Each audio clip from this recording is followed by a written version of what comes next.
السلام علیکم ورحمۃ اللہ وبرکاتہ. دا کار هرا ده. شکر الحمدلله چې الله رب العزت د دې دیدار موږ ته نصیب کو. دا هغه ځای دی چې کوم ځای نه د قرآن مجید لومړنی شروع چې جبریل علیه السلام وحی راوړله په رسول الله باندې به اقرأ رسول الله بما نبی قاری.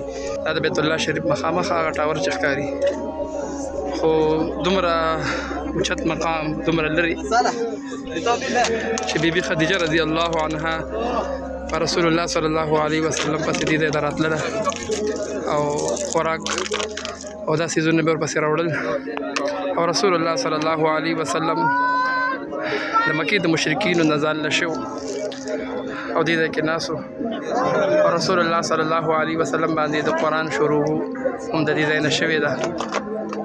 دعا به کوو چې څومره حاجیان نه دي څومره عمره کوونکي راځي چې د هغوی په دعاګانو کې او د هغوی په اعمالو کې زموږ پوره حصه وي. الله تعالی دې د حاجیانو د عمرې کوونکو عمرې او د حاجیانو حج او په دې ځای کې نوافل او په بیت الله شریف کې عمرې او طوافونه په خپل دربار عالی کې قبول منظور کړي. الله دې د خپل رضا سبب وګرځي. انتهایی سخت ځای دی. الله تعالی دې زموږ اعمال زموږ دعاګانې په خپل دربار عالی کې قبول منظور کړي.